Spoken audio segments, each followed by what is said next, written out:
नमस्ते, स्वागत है आप सभी का मेरे चैनल पर। तो अभी हम हैं वाराणसी के रेलवे स्टेशन में, वाराणसी, काशी और बनारस। तो अभी हम हैं वाराणसी के रेलवे स्टेशन में, जहां हम पहुंचे हैं अयोध्या से।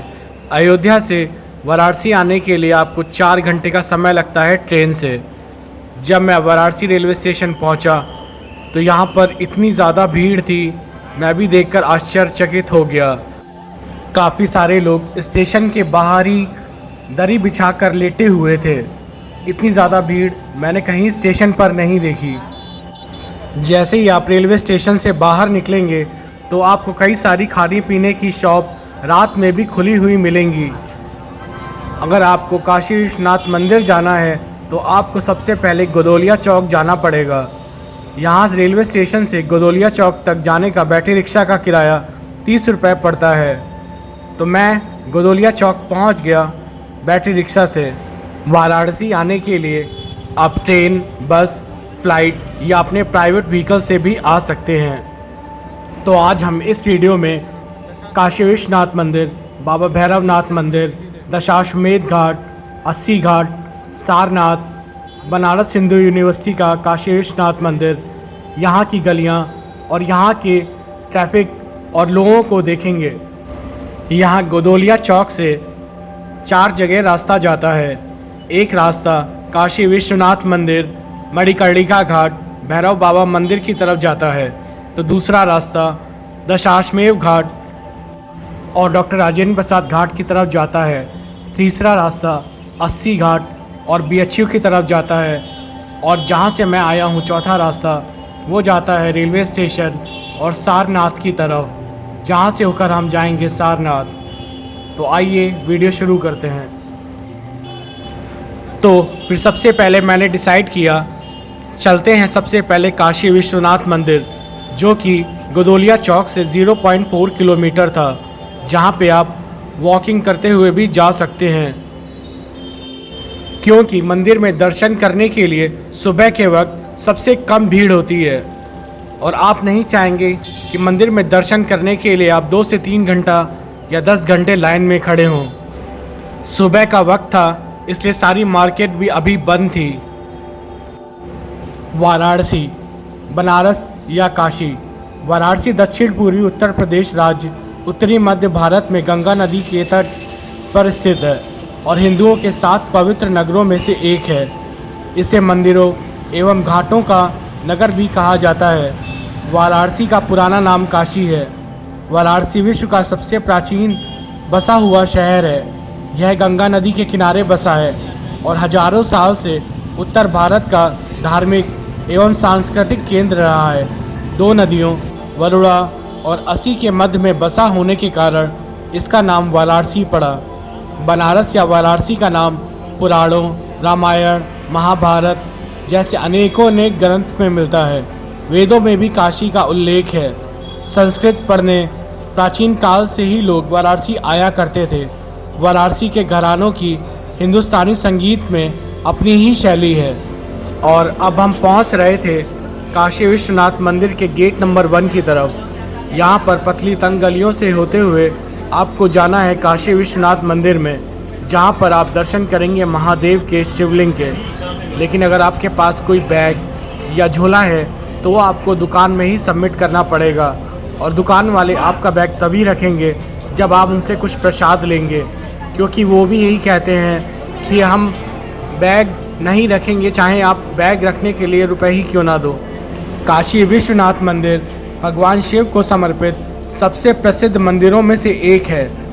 ये मंदिर वाराणसी के पवित्र गंगा नदी के पश्चिमी किनारे पर बना है और ये मंदिर 12 ज्योतिर्लिंगों में से भी एक है। इस मंदिर के मुख्य देवता का नाम विश्वनाथ या विश्वेश्वर है, जिसका मतलब है ब्रह्मांड के शासक। इस मंदिर को स्वर्ण मंदिर भी कहा जाता है क्योंकि इसके शिखर पर सोने की परत चढ़ी हुई है। मंदिर की वर्तमान संरचना महारानी अहिल्या बाई होलकर ने 1780 में बनवाई थी। इस मंदिर में प्रतिदिन लगभग 3000 पर्यटक आते हैं। मंदिर सुबह 2:30 पर खुलता है और यहाँ रोज़ 5 बार आरती होती है। ऐसी मान्यता है इस मंदिर के दर्शन और गंगा में स्नान करने से मोक्ष की प्राप्ति होती है। मुझे काशी विश्वनाथ मंदिर में ज्योतिर्लिंग के दर्शन करने में सिर्फ 10 मिनट का समय लगा। मंदिर में ज्योतिर्लिंग के दर्शन करने के बाद मैं बाहर आ गया और अब मैं जा रहा था बाबा काल भैरव के दर्शन करने के लिए। यहाँ काशी विश्वनाथ ज्योतिर्लिंग की स्थापना से जुड़ी एक मान्यता है। जब भगवान शिव और माता पार्वती का विवाह हुआ था तब शिव जी का निवास कैलाश पर्वत पर था और पार्वती माँ अपने पिता के घर रहती थी। एक बार जब शिव जी माता पार्वती से मिलने आए तो माता ने उन्हें अपने साथ ले जाने की प्रार्थना की। इसके बाद भगवान शिव उन्हें काशी ले आए और यहीं बस गए। मान्यता है कि काशी को भगवान शिव ने करीब 5000 साल पहले बसाया था। काशी को लेकर एक और मान्यता है कि काशी को त्रिशूल की नोक पर बसाया गया है। और अभी हम जा रहे हैं बाबा काल भैरव मंदिर की तरफ, जहां पर आपको पतली तंग गलियों से होते हुए जाना है। यहां पतली तंग गलियों में चलना भी अपने आप में एक अलग एक्सपीरियंस है। गोदोलिया चौक से काल भैरव बाबा का मंदिर करीब 1.25 किलोमीटर पड़ता है। अगर आप बैटरी रिक्शा से जाना चाहते हैं तो वो आपसे 20 रुपये लेगा। बाबा काल भैरव जी के मंदिर में जाते हुए आपको रास्ते में 1-2 मंदिर और मिलेंगे।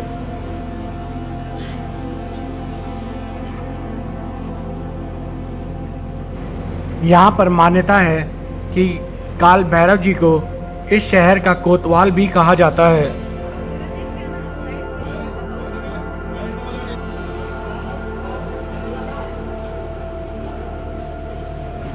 और अब हम पहुंच रहे थे बाबा काल भैरव के मंदिर के जस्ट सामने। यहाँ पर आपको प्रसाद की दुकानें दिखाई देंगी। मंदिर में मोबाइल अंदर ले जाना अब अलाउड नहीं है। काल भैरव के काशी के कोतवाल यानी काशी में स्थापित होने के पीछे एक पौराणिक कथा है। धार्मिक मान्यता के अनुसार कहा जाता है कि एक बार भगवान ब्रह्मा जी और विष्णु जी के बीच चर्चा छिड़ गई थी कि इन दोनों में से आखिर बड़ा कौन और शक्तिशाली कौन है। इस विवाद के बीच भगवान शिव जी की भी चर्चा हुई। इसी चर्चा के दौरान ब्रह्मा जी के 5वें मुख ने भगवान शिव की आलोचना कर दी थी। ये सुनकर बाबा भोलेनाथ बहुत अधिक क्रोधित हुए। कहा जाता है कि भगवान शिव के इसी गुस्से से काल भैरव का जन्म हुआ। यही वजह है कि काल भैरव को शिव का अंश भी माना जाता है। काल भैरव ने शिव की आलोचना करने वाले ब्रह्मा जी के 5वें मुख को अपने नाखून से काट दिया था। काल भैरव जी ने गुस्से में ब्रह्मा जी के 5वें मुख को तो काट दिया, लेकिन वो मुख काल भैरव के हाथ से अलग ही नहीं हो रहा था। इस वक्त वहाँ शिवजी प्रकट हुए। शिवजी ने काल भैरव से कहा, तुमने ये क्या किया? तुम्हें तो ब्रह्म हत्या का दोष लग गया है। इस दोष को मिटाने का एक ही तरीका है कि तुम एक आम व्यक्ति की तरह तीनों लोकों का भ्रमण करो। जिस स्थान पर ये ब्रह्मा का 5वां मुख तुम्हारे हाथ से छूट जाएगा, वहीं पर तुम इस पाप से मुक्ति पाओगे। भगवान भोलेनाथ शिव का आदेश मिलते ही बाबा भैरव तीनों लोकों का भ्रमण करने के लिए पैदल यात्रा पर निकल पड़े। लेकिन जैसे ही वह अपनी पैदल यात्रा शुरू कर रहे थे तो शिवजी की प्रेरणा से वहां एक कन्या प्रकट हो गई।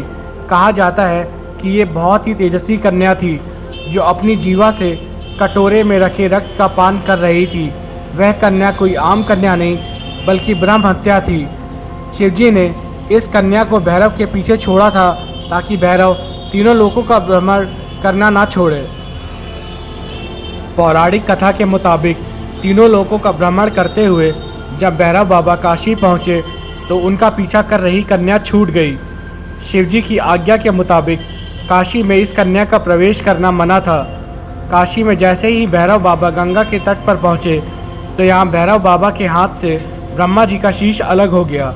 इसी के साथ भैरव बाबा को ब्रह्म हत्या के पाप से भी मुक्ति मिल गई। काल भैरव को पाप से मुक्ति मिलते ही भगवान शिव वहाँ प्रकट हुए और उन्होंने काल भैरव को वहीं पर रहकर तप करने का आदेश दिया। उसके बाद से कहा जाता है कि काल भैरव इसी नगरी में बस गए। पौराणिक कथा के मुताबिक काशी में काल भैरव जी को तप करने का आदेश देते हुए बाबा विश्वनाथ ने काल भैरव जी को आशीर्वाद भी दिया था। भगवान शिव ने काल भैरव को आशीर्वाद दिया कि तुम इस नगर के कोतवाल कहे जाओगे। कहा जाता है कि शिव का आशीर्वाद पाकर काल भैरव काशी में ही बस गए और वो जिस स्थान पर रहते थे वहीं काल भैरव का मंदिर स्थापित है।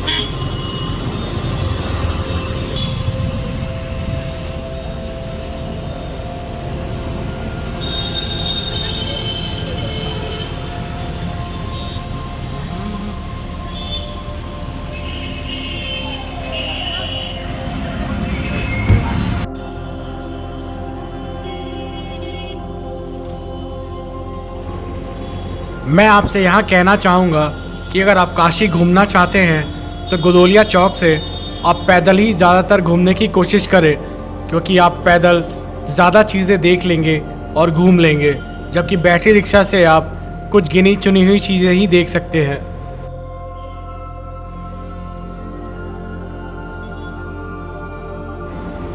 वाराणसी संसार के सबसे प्राचीनतम बसे शहरों में से एक है।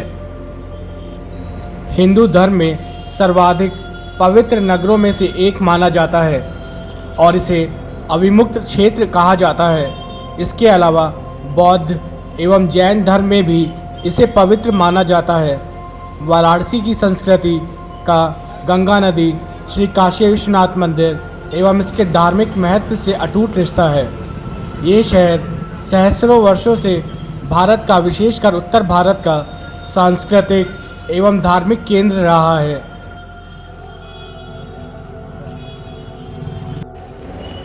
वाराणसी को प्रायः मंदिरों का शहर, भारत की धार्मिक राजधानी, भगवान शिव की नगरी, दीपों का शहर, ज्ञान नगरी आदि विशेषणों से संबोधित किया जाता है।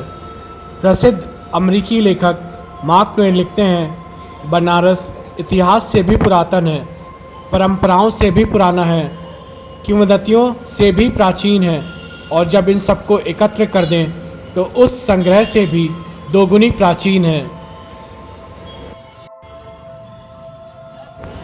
यहाँ जब आप रास्ते में जा रहे होंगे तो यहाँ पर एक गुरुद्वारा पड़ता है, जहाँ पे भी मत्था टेकते हुए आप आगे जा सकते हैं। अभी सुबह का वक्त था, इसलिए अभी इतनी ज़्यादा हलचल और चहल पहल नहीं थी। भैरव बाबा मंदिर में प्रसाद चढ़ाने के बाद वहाँ पर आपको दी गई तुलसी की पत्तियाँ किसी गाय को खिलानी होती हैं, इसलिए यहाँ पर तुलसी की पत्तियाँ गाय को खिलाने के बाद मैं आगे बढ़ चला गुदोलिया चौक की तरफ। कहा जाता है हिंदुस्तानी शास्त्रीय संगीत का बनारस घराना वाराणसी में ही जन्मा एवं विकसित हुआ है।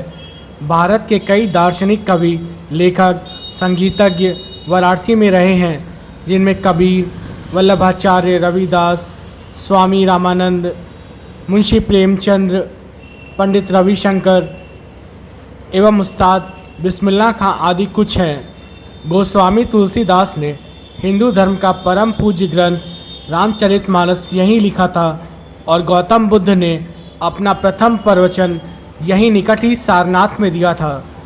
अभी 80 घाट के बाद हम चलेंगे सारनाथ में। वैसे वाराणसी में 4 बड़े विश्वविद्यालय भी स्थित हैं: Banaras Hindu university, Mahatma Gandhi Kashi Vidyapith, central institute of higher Tibetan studies और संपूर्णानंद संस्कृत विश्वविद्यालय। और ये था मणिकर्णिका घाट जाने के लिए प्रवेश द्वार। यहाँ पर माता सती के कान की बालियाँ गिरी थीं, जिसके कारण इसका नाम मणिकर्णिका रखा गया है। इस घाट पर हमेशा चिताएं जलती रहती हैं, जो कभी बुझती नहीं हैं। इस वक्त बरसात के कारण बनारस के सारे घाट कुछ ज़्यादा ही पानी से भरे हुए थे, जहाँ पर गंगा नदी बहुत ज़्यादा ही उफान पर थी। इसलिए मुझे नहीं लगा कि मुझे मणिकर्णिका घाट जाना चाहिए। और ये है गेट नंबर 4, जहाँ से आप काशी विश्वनाथ मंदिर के लिए एंट्री करते हैं, लेकिन आज ये गेट बंद है। और अगर बात करें मणिकर्णिका घाट की, पता नहीं आजकल सोशल मीडिया पे क्या ही ट्रेंड चल रहा है कि लोग जलती हुई चिताओं के वीडियो बनाकर उस पर स्टेटस लगा रहे हैं फॉलोअर्स बढ़ाने के लिए। मुझे नहीं लगता कि ये तरीका जलती हुई चिताओं को दिखाना सही है सोशल मीडिया पर।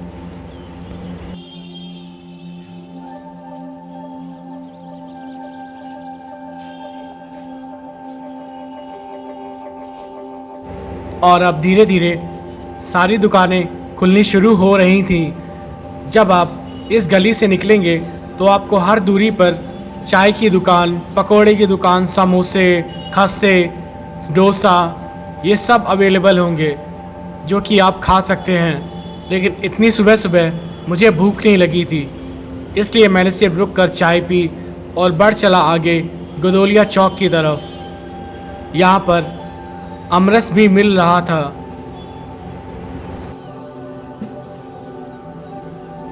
और अब हम पहुंच रहे थे काशी विश्वनाथ मंदिर की तरफ जाने वाले गेट नंबर 1 की तरफ। यहाँ से पतली गली से होते हुए आप पहुंचेंगे काशी विश्वनाथ मंदिर। यहीं से होकर मैं गया था काशी विश्वनाथ मंदिर में ज्योतिर्लिंग के दर्शन के लिए।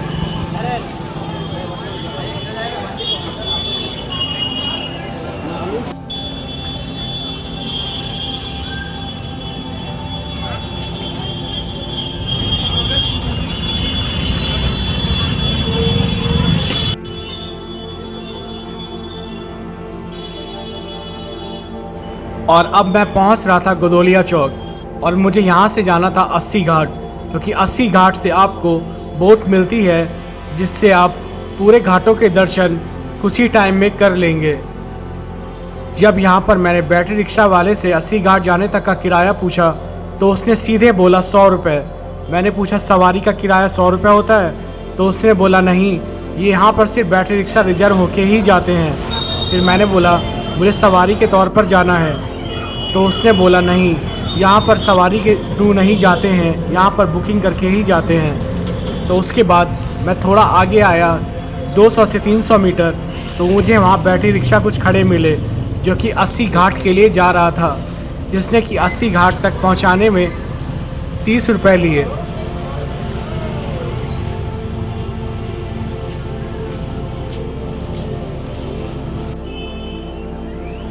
और 80 घाट जाते हुए आपको दीवारों पर कुछ कलाकृतियाँ देखने को मिलेंगी। आपको यहाँ पर वड़ा पाव के ठेले, चाउमीन के ठेले, कोल्ड ड्रिंक्स की दुकानें, ये सब मिलेगा।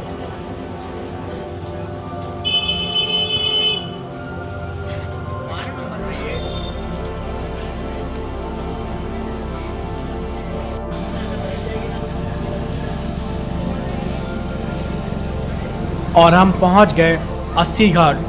लेकिन जब तक मैं 80 घाट पहुंचा, बोट निकल चुकी थी। यहाँ पर 3 बोट थी जो तीनों की तीनों ही जा चुकी थी। उसके बाद मुझे बताया गया कि बोट वापस आएंगी 9:30 बजे तक। तो मैंने सोचा ठीक है, थोड़ा 80 घाट घूम लेता हूँ, फिर यहीं पर बैठकर इंतज़ार कर लूँगा। और जब तक मैं पहुँचा, एक बोट जाने को तैयार हो चुकी थी और कोई दूसरी नौका भी घाट दर्शन के लिए नहीं जा रही थी। इसलिए मैंने सोचा घाट घूम लेता हूँ और फिर थोड़ी देर यहीं बैठ जाऊँगा।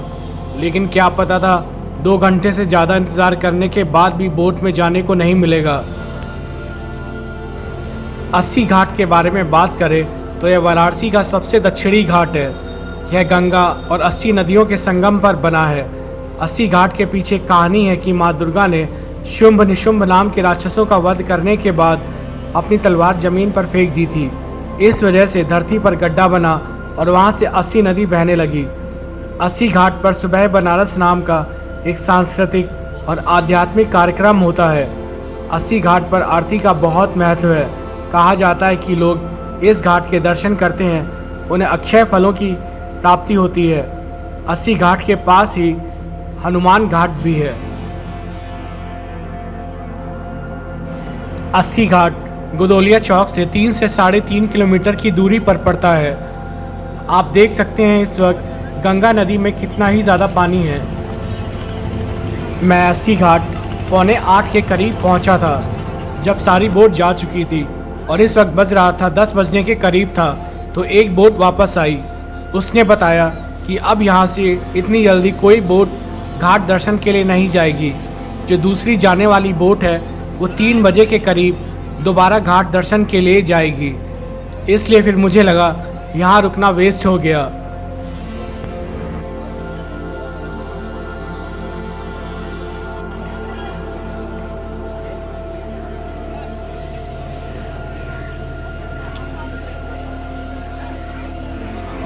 अगर बात करें घाटों की तो वाराणसी में टोटल 88 घाट हैं। अधिकांश घाट स्नान और पूजा समारोह घाट हैं, जबकि 2 घाटों का उपयोग विशेष रूप से शमशान स्थलों के रूप में किया जाता है। 1700 ईस्वी के बाद अधिकांश वाराणसी घाटों का पुनर्निर्माण किया गया था, जब शहर मराठा साम्राज्य का हिस्सा था। 80 घाट में आकर नौका से घाट देखने का प्लान तो कैंसिल हो गया था, क्योंकि बोट ही नहीं जा रही थी। जो दूसरी जाने वाली बोट थी वो 3 बजे के बाद ही जाने वाली थी। इसलिए मैं वापस आ गया और अब मैं वापस जा रहा था गोदोलिया चौक की तरफ, और वहाँ से मैं जाऊँगा दशाश्वमेध घाट और रविंद्रपल्ली घाट की तरफ। और अब धीरे धीरे गर्मी बहुत ज़्यादा बढ़ने लगी थी, इसलिए मैंने अमूल की छाछ के 2 डिब्बे लिए, जो कि 15 रुपए के थे। काफ़ी अच्छे थे पीने में, क्योंकि यहाँ गर्मी बहुत ज़्यादा थी और आप चल भी रहे थे और धूप भी काफ़ी तेज़ हो गई थी। मुझे नहीं लगा कि मुझे कुछ खाना चाहिए। और अब हम जा रहे थे दशाश्वमेध घाट की तरफ। जब आप घाट की तरफ जाएंगे तो आपको दोनों तरफ कपड़ों की दुकान, होटल्स, पानी के बताशे, टिक्की, खस्ता, कचौड़ी, इडली, डोसा, इन सब की दुकानें मिलेंगी, जहाँ पर रुककर आप जा सकते हैं। आप चाहें तो फ्रूट चाट या शेक भी पी सकते हैं यहाँ पर।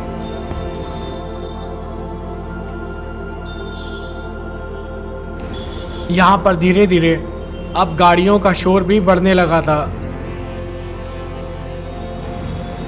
भारत में दुनिया भर से लोग सिर्फ कुछ जगहों पर घूमने ही नहीं आते, बल्कि खाना खाने भी आते हैं। भले ही आपको यकीन ना हो, लेकिन दुनिया भर के लोग भारतीय खाने के दीवाने हैं। जैसे कि लोग बनारस आते हैं तो यहाँ घूम घूम कर इनकी गलियों में तरह तरह की चीज़ों का स्वाद लेते हैं।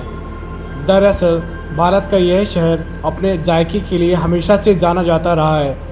यहाँ की गलियों में आपको हर प्रकार का खाना मिल जाएगा, जैसे मीठे के कई प्रकार, चाट, पकौड़े, तो पूरी और कचौड़ी अलग अलग सब्जियों के साथ। यहाँ के खाने की खास बात यह है कि इनमें आपको हर स्वाद मिलेगा, जैसे खट्टा मीठा, बहुत तीखा तो ठंडी, और ताज़ी मिठाई तो अंत में मलाई छाछ जैसे ड्रिंक।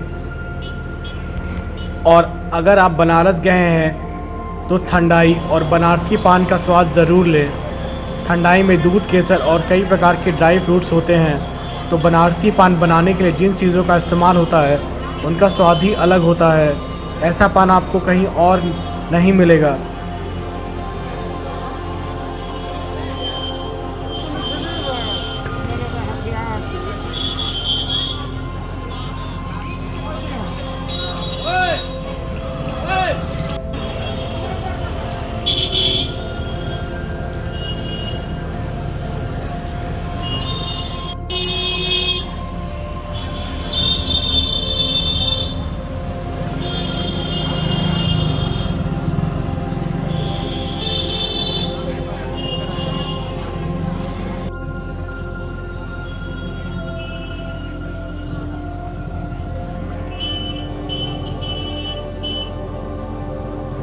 और ये है काशी विश्वनाथ मंदिर को जाने वाला तीसरा गेट,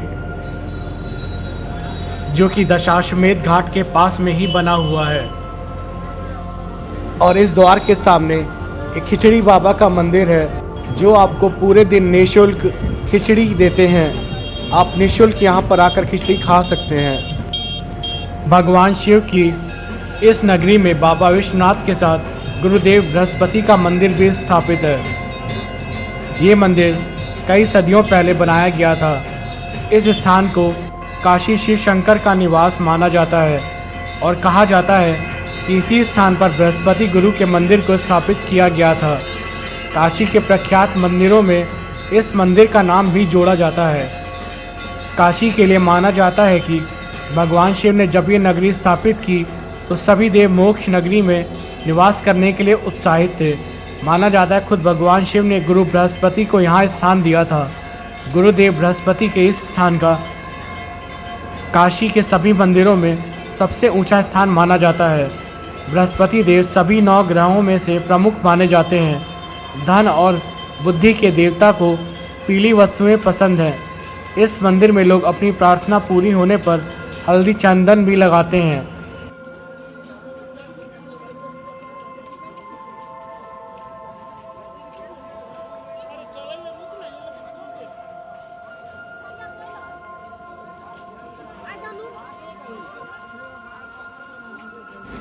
और अब हम पहुंच गए थे डॉक्टर राजेंद्र प्रसाद घाट।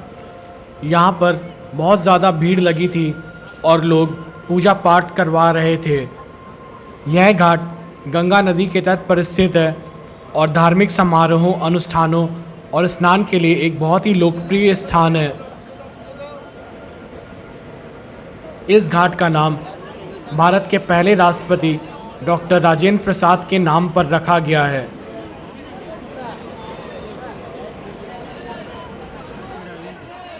बरसात की वजह से गंगा नदी का इस जल स्तर बहुत ज़्यादा हो गया है, इसलिए ज़्यादा नीचे तक आप घाट में नहीं जा पाएंगे।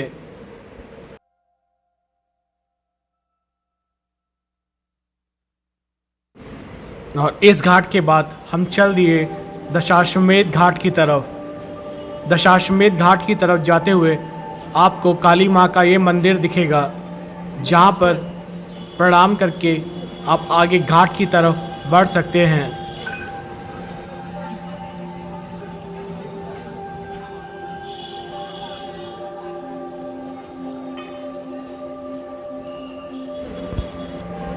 वाराणसी में सबसे पहले गंगा आरती की शुरुआत साल 1991 में वाराणसी के दशाश्वमेध घाट से की गई थी।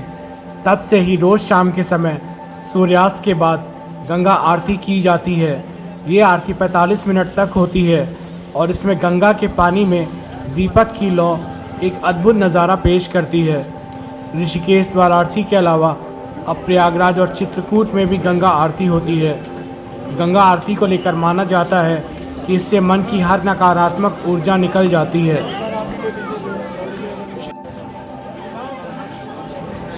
यहाँ घाट में आपको पीतल और तांबे के बर्तन की दुकानें, कपड़े, मुंडन और तरह तरह की पूजाओं के लिए विशेष तरह से पंडित बैठे हुए मिल जाएंगे।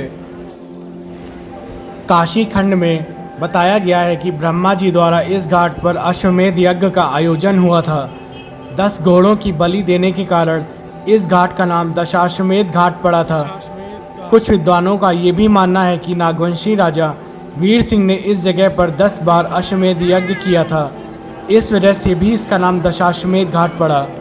दशाश्वमेध घाट काशी विश्वनाथ मंदिर से काफ़ी ज़्यादा पास में है। गदोलिया जाने के लिए आपको बस स्टैंड या रेलवे स्टेशन से ऑटो रिक्शा या कार लेनी होती है।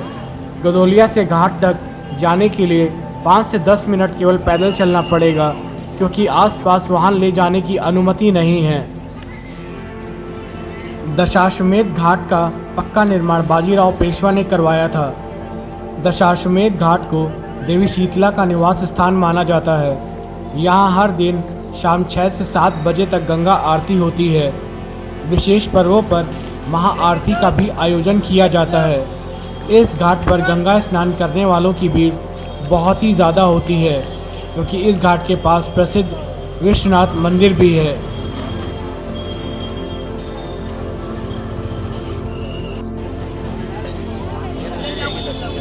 वाराणसी के इतिहास के बारे में बात की जाए तो काशी प्राचीन समय से धार्मिक केंद्र के साथ औद्योगिक केंद्र भी था, जो अपने मलमल व रेशमी कपड़े, इत्र, मूर्तिकला के काम के लिए जाना जाता था। 600 ईसा पूर्व के समय लगभग महात्मा बुद्ध के समय काशी धार्मिक, शैक्षिक व कलात्मक गतिविधियों का केंद्र रहा। ऐसा चीनी यात्री हेन तांग द्वारा कहा गया। उन्होंने इसी समय इस शहर का दौरा किया था। और अब मुझे जाना था सारनाथ के लिए। गदोलिया चौक से मैंने बैटरी रिक्शा वालों से पूछा सारनाथ जाने का कितना किराया लोगे, तो वो 600 रुपये बोलते हैं आने जाने का। फिर मैंने ओला रैपिडो चेक किया, जिसने मुझे ओला रैपिडो से 110 रुपये में सारनाथ पहुंचा दिया।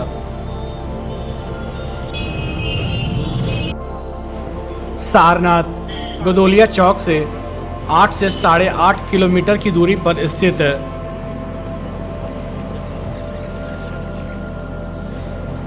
जिस दिन मैं सारनाथ गया था उस दिन टिकट काउंटर भी बंद थे, इसलिए आपको गेट के पास एक QR कोड लगा हुआ था, उसको स्कैन करके पेमेंट करके अपनी डिटेल्स फिल करनी थी, जिसके बाद आपको ऑनलाइन टिकट अवेलेबल होता, जिसको सिक्योरिटी वाला स्कैन करने के बाद आपको अंदर एंट्री देता है। सारनाथ भारत में प्रसिद्ध बौद्ध तीर्थ स्थलों में से एक है। वाराणसी के आसपास घूमने वाली जगहों में से यह एक बेहद खास स्थान है। काशी के घाटों और गलियों में घूमने के बाद आप इस जगह आकर एकांत में शांति का अनुभव कर सकते हैं। माना जाता है कि बोध गया में ज्ञान प्राप्त करने के बाद भगवान बुद्ध अपने पूर्व साथियों की तलाश में सारनाथ आए थे और उन्होंने यहाँ अपना पहला उपदेश दिया था। सारनाथ के लोकप्रिय दर्शनीय स्थलों में चौखंडी स्तूप, अशोक स्तंभ, धमेक स्तूप, पुरातत्व संग्रहालय, थाई मंदिर और मठ शामिल हैं। लेकिन जिस दिन मैं गया था उस दिन टिकट काउंटर के साथ साथ म्यूजियम्स भी बंद थे।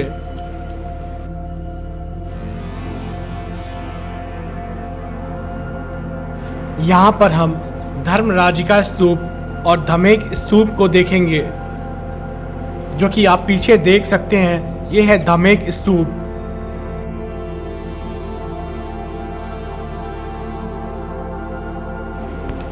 ऐसा माना जाता है कि धमेक स्तूप ही वह स्थान है जहाँ भगवान बुद्ध ने अपने शिष्यों को प्रथम उपदेश दिया था। इस स्तूप को 6 बार बड़ा किया गया था, इसके बावजूद भी इसका ऊपरी हिस्सा अधूरा ही रहा। इस स्तूप की नींव अशोक के समय में रखी गई थी। यहीं पर गौतम बुद्ध ने आर्य अष्टांग मार्ग की अवधारणा को बतलाया था, जिस पर चलकर व्यक्ति मोक्ष की प्राप्ति कर सकता है। यहाँ पर आर्कियोलॉजिकल सर्वे ऑफ इंडिया ने प्रदर्शनी में इन चित्रों को लगाया हुआ है कि कितने ही स्तूप और मंदिर टूटे हुए थे जिनको उन्होंने सही कराया है। धमेक स्तूप एक ठोस गोलाकार बुर्ज की भांति है। इसकी ऊंचाई 143 फुट है।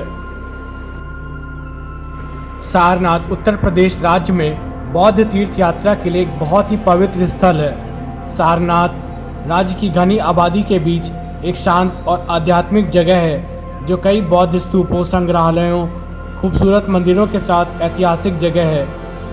वाराणसी से सिर्फ 8 से 10 किलोमीटर दूर होने के कारण सारनाथ हमेशा भक्तों से भरा रहता है। बता दें, यह जगह बौद्ध, जैन और हिंदुओं के लिए एक आदर्श तीर्थ स्थल है। सारनाथ बौद्धों का एक प्रमुख तीर्थ स्थान है, जो विभिन्न ऐतिहासिक मंदिरों, वास्तु चमत्कारों के साथ पूरी तरह से शांत नजर आता है।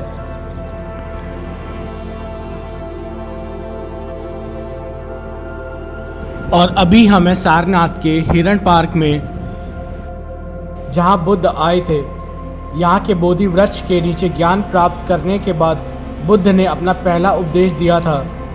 बता दें, सारनाथ का नाम सारंगनाथ या हिरण भगवान से लिया गया है, इसलिए यह स्थान का नाम सारनाथ रखा गया है। तब से यह स्थान बौद्ध सर्किट में 4 प्रमुख स्थलों का हिस्सा बन गया है। और फिर सारनाथ में घूमने के बाद मैं वहाँ से 1 किलोमीटर दूर रेलवे स्टेशन आ गया, क्योंकि मैं फिर यहाँ से वाराणसी रेलवे स्टेशन के लिए चला जाता।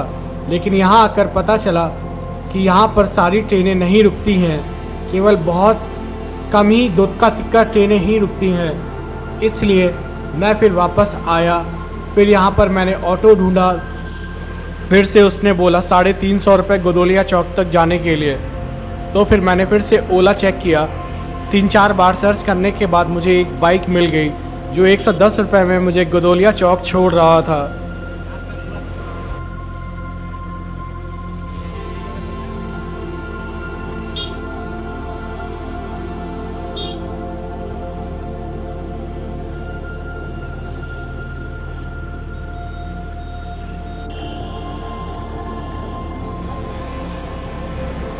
और अब मैं वापस जा रहा था गोदोलिया चौक की तरफ।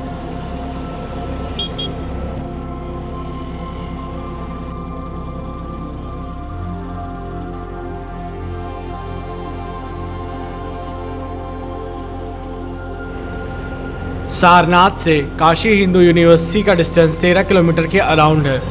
रास्ते में जाते हुए तिरंगा लहराता हुआ दिखा, जो कि देखने में काफ़ी अच्छा लग रहा था।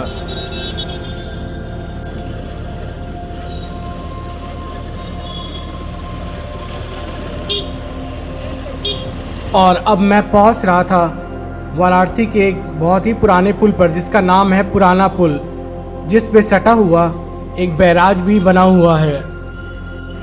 आशापुर, सारनाथ और वाराणसी शहर को यह पुल आपस में जोड़ता है और ये पुल वरुणा नदी पर बना हुआ है। और अगर वरुणा नदी की बात की जाए तो काशी शहर की सारे नाले और गंदगी सब वरुणा नदी पर गिरती है, इसलिए इस नदी का पानी काफ़ी दूषित है। और शाम के 4:30 बजे के करीब मैं पहुंच गया था गोदोलिया चौक। इस वक्त इस चौक में बहुत ही ज़्यादा भीड़ थी, ट्रैफिक बहुत ज़्यादा था।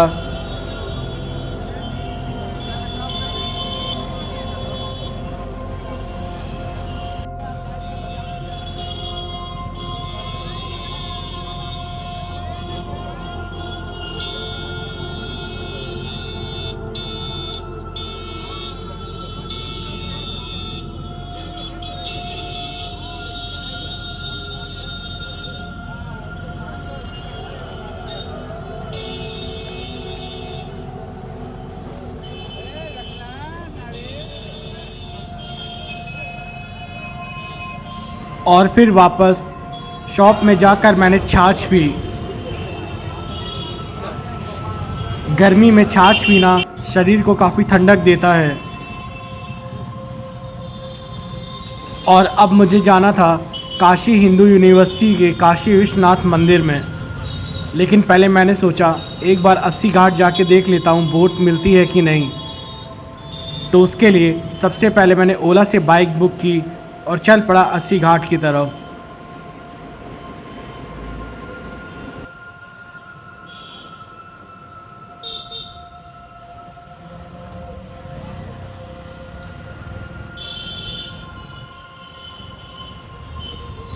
अस्सी घाट जाते हुए रास्ते में इतना ज़्यादा ट्रैफिक था, वहाँ पहुँचने में आधे घंटे से ज़्यादा का समय लग गया।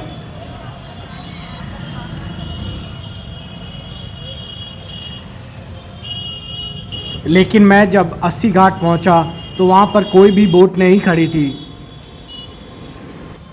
एक पल के लिए मुझे लगा महादेव कह रहे हो बेटा एक ही दिन में वाराणसी घूमोगे क्या, कुछ अगली बार के लिए भी बचा लो।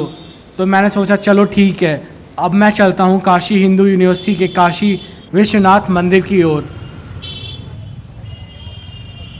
बोट की सवारी अब जब मैं अगली बार आऊँगा तब करूँगा।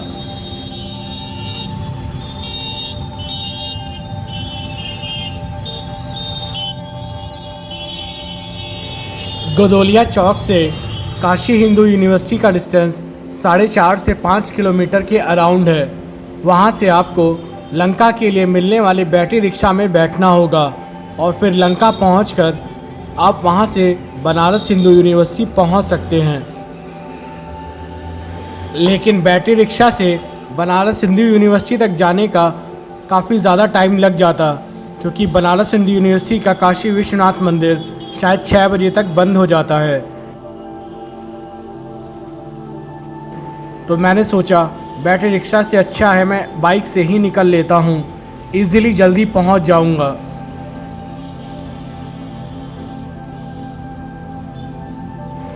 और अगर काशी हिंदू विश्वविद्यालय की बात करें तो यह भारत के सबसे प्रतिष्ठित केंद्रीय विश्वविद्यालयों में से एक है। बीएचयू की स्थापना 4 फरवरी 1916 को हुई थी। इसकी स्थापना महामना पंडित मदन मोहन मालवीय जी ने की थी। बीएचयू की स्थापना के लिए काशी नरेश ने ज़मीन दान की थी। काशी नरेश ने मालवीय जी से एक शर्त रखी थी कि वे ज़मीन पैदल चलकर नाप लें, उतनी ही ज़मीन उन्हें विश्वविद्यालय के लिए मिल जाएगी।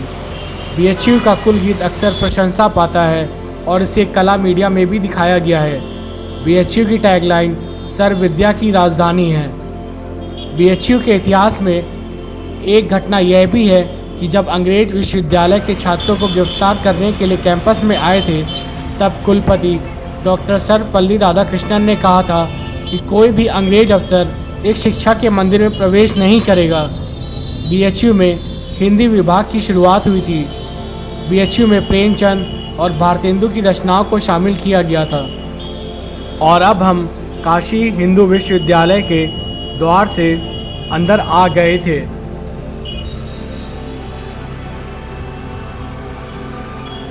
और अगर आप काशी हिंदू यूनिवर्सिटी में एडमिशन लेना चाहते हैं तो आपको काशी हिंदू विश्वविद्यालय की आधिकारिक वेबसाइट पर जाना होगा bhu.ac.in।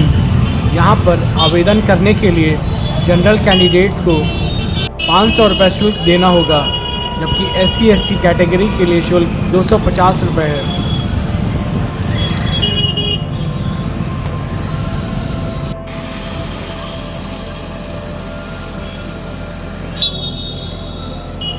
जैसे जैसे धीरे धीरे हम अंदर जा रहे थे, ये यूनिवर्सिटी पता चल रही थी कितनी बड़ी है।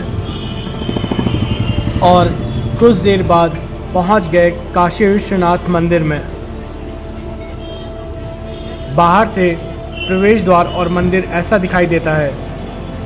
प्रवेश द्वार के बगल में किताबों की, साज सजावट के सामानों की, खाने पीने की दुकानें लगी हुई हैं। और अब हम चल रहे हैं अंदर श्री विश्वनाथ मंदिर की ओर। श्री विश्वनाथ मंदिर वाराणसी में काशी हिंदू विश्वविद्यालय के परिसर में स्थित एक बहुत ही प्रसिद्ध शिव मंदिर है। इसे नया विश्वनाथ मंदिर या बिड़ला मंदिर भी कहा जाता है। इस मंदिर का शिखर विश्व में सबसे ऊंचा है। यह मंदिर वाराणसी के प्रसिद्ध मंदिरों में से एक है। इसके दर्शन के लिए लोग दूर दूर से यहाँ आते हैं। यह मंदिर काशी हिंदू विश्वविद्यालय परिसर में स्थित है।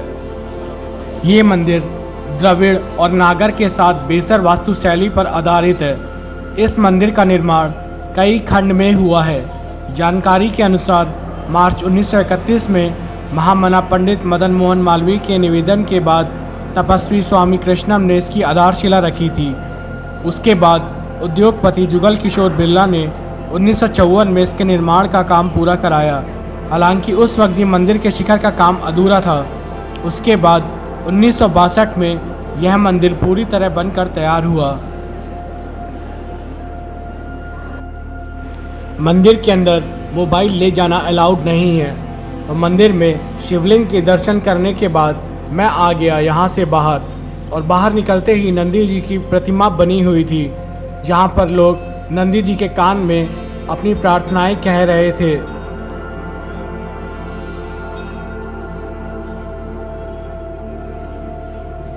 मंदिर के चारों तरफ हरियाली का भी विशेष ध्यान रखा गया है।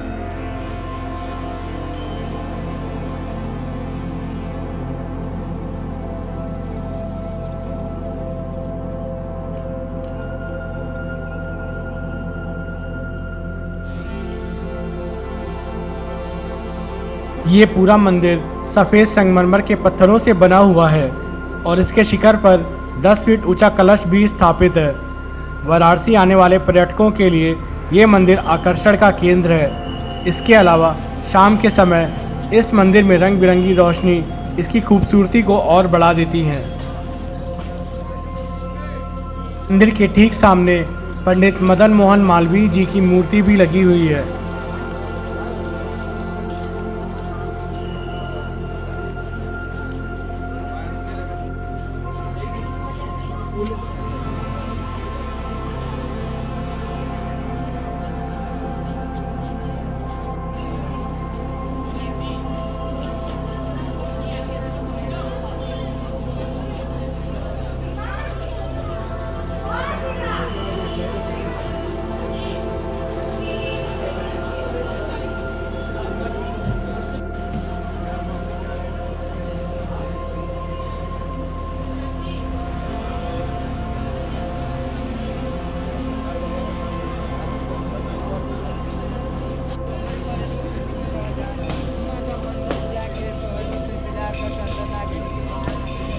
और अब श्री विश्वनाथ मंदिर में दर्शन करने के बाद मैं बाहर आ गया था और अब मुझे जाना था रेलवे स्टेशन की तरफ, क्योंकि मेरी वापसी की ट्रेन भी थी।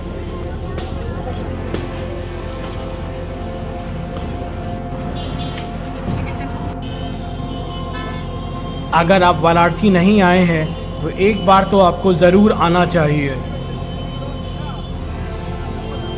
यहाँ पर आपको हर थोड़ी दूरी पर पुलिस वाले खड़े हुए दिखेंगे।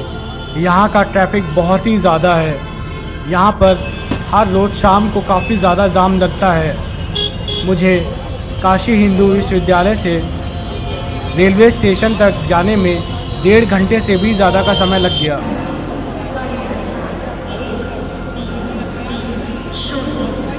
और अब मैं स्टेशन पहुंच गया था। आशा है आप सभी को यह ब्लॉग पसंद आया होगा। और अब अगला दिन भी शुरू हो चुका था और मैं भी 2 से 3 घंटे के भीतर अपने घर पहुंचने वाला था। तो आज का ब्लॉग यहीं ख़त्म करते हैं। हर हर महादेव।